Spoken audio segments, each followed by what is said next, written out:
Hey YouTube, Untamed here. So today's video I have some pretty exciting news for all automotive enthusiasts. Doesn't matter what side of the political fence you're on, if you're into cars, trucks, SUVs, you're going to appreciate this news coming from the Environmental Protection Agency. Today's video I'm going to dissect what that news was and why that is goodness for you and I, so stick with me. Now before we get into it, go ahead and think about your favorite vehicle ever made.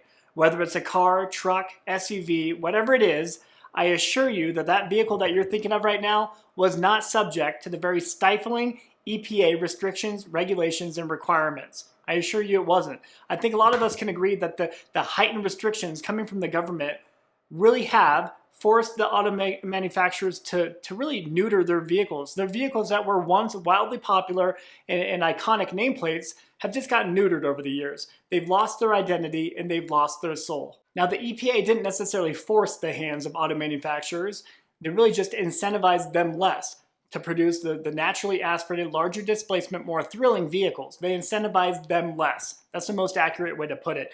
Because whenever these auto manufacturers produce these hybrid engines or smaller displacement turbocharged platforms or electric vehicles or EVs, that is when they would get government subsidies or these carbon credits, if you will. These carbon credits, tax credits, is what the government would pay brands like Toyota to produce these tiny little engines and hybridize everything.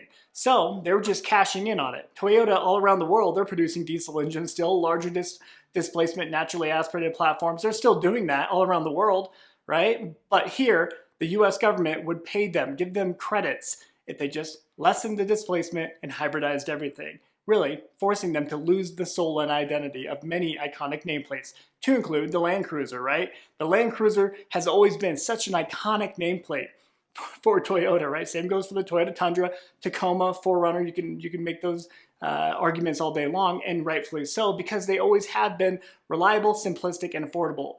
Not anymore, right? They're cramming these tiny little four-banger hybridized engines, the iForce Max, into the 4Runner, the Tacoma now, the Land Cruiser now has that 2.4 liter four-cylinder engine, whereas previously, like the Land Cruiser, it had a naturally aspirated V8, it had a very, very reliable platform, and it really meant something. Nowadays, not so much. There's no identity there.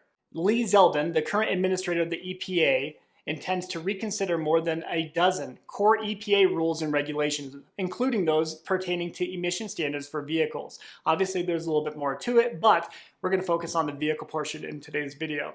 He goes on to say that today marks the death of the green energy scam.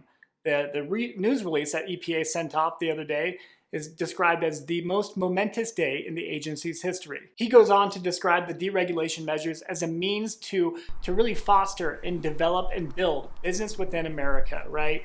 He specifically says businesses can now thrive and infrastructure can be built. Much of these actions will allow them to reassess the rules that, in Lee Zeldin's view, throttled oil and gas production and unfairly targeted coal-fired power plants. We talk about it plenty on the channel, but the cost of vehicles have gone up tremendously in recent years. Obviously, inflation is the driving part of that, but the tightening emission standards and EPA regulations and requirements play a vital role in that.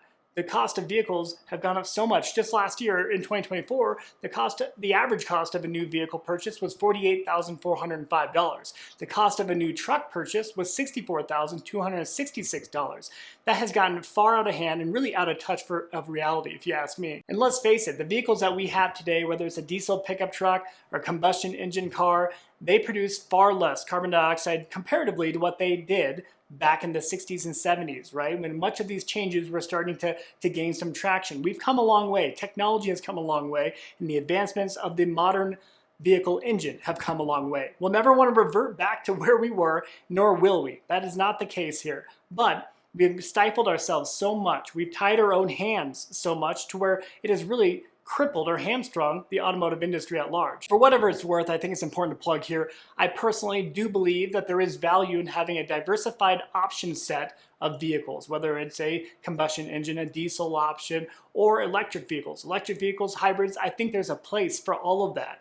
But when we begin forcing the hands of our auto manufacturers within the US in particular, especially when they're doing other things elsewhere around the world, it doesn't make much sense to me. We should never incentivize one heavily over the other options, in my personal opinion. We want a diversified set, but we should never make the American taxpayer pay for these carbon credits and green credits to be given to these auto manufacturers. I mean, let's face it, obviously the green energy movement was heavily politicized, and I won't deny the fact that both sides of the equation obviously are.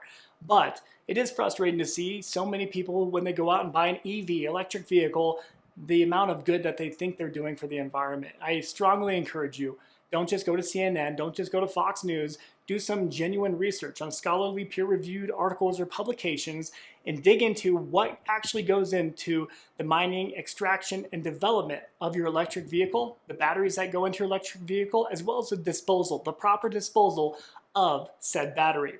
I think it's going to be eye-opening for a lot of you if you actually dig into it. And well, you'll quickly realize that that EV you have just may be as harmful or more harmful for the environment ultimately. With that said, I'll speak out both sides of my mouth on purpose here. Do I believe we'll get to the point where EVs will be far less harmful for the environment? Yes, I think we'll get to that point, but we are far from it at this point in time. The shameful bit is we have a lot of people who have historically loved their Tesla because it saves the environment. We have a lot of people who felt that way, but now magically, because of one individual, they no longer feel that way and they want to get rid of their Tesla. So do you care for the environment or not? Or is it all about politics to you? So be careful with that.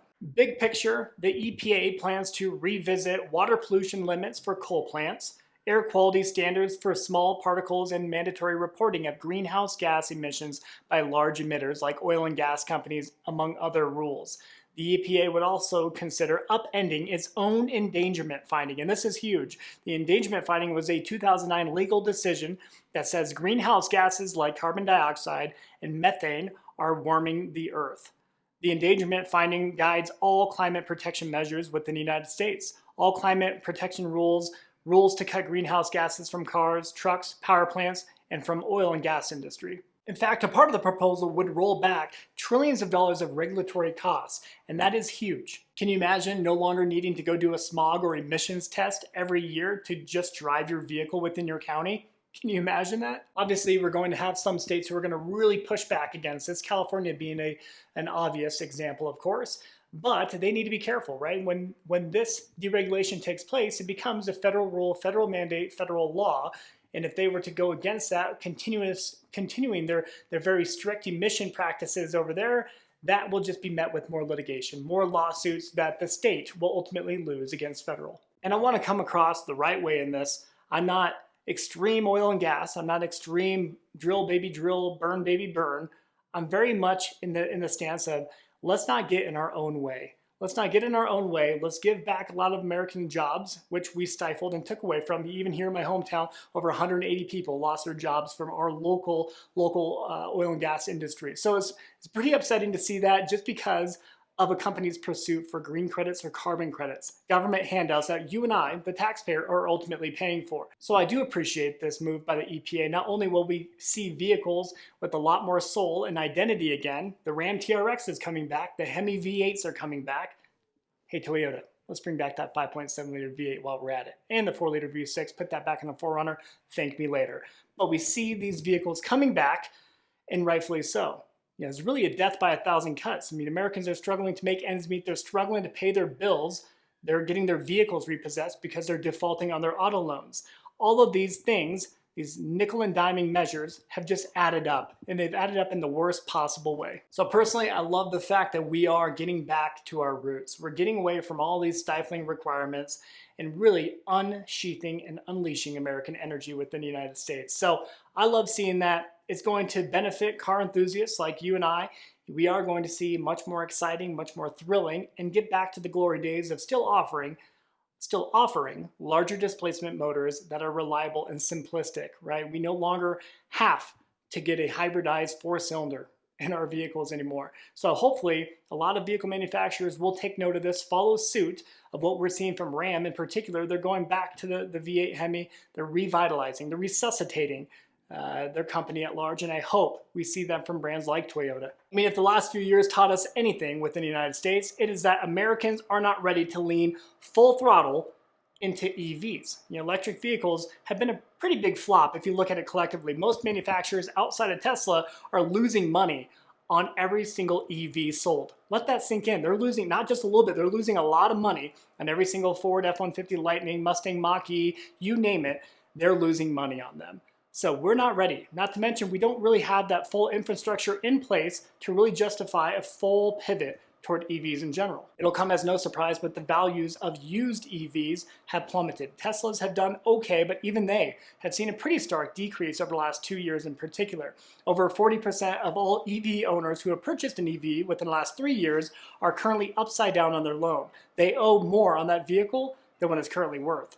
Unlike any other country, the United States has the most sophisticated and robust interstate and freeway system. And because of that, it's safe to say that the United States was truly built on the automobile. The automobile, vehicles at large, are such a huge part of our culture, and I think it's safe to say that Americans are not ready to give it up just yet. So I'll wrap up the video there, guys. I just want to talk through this. I know it's a little more unorthodox for my channel, but I figured it was a worthwhile topic to present to you guys and really get your thoughts on it. I do firmly believe that this is good news for automotive enthusiasts. Let me know what your thoughts are, and as always, I sincerely appreciate you taking the time to tune into my videos. If you find any kind of value whatsoever, I do respectfully request that you please consider liking and subscribing. Your support means a lot, and it certainly doesn't go unnoticed. Until next time.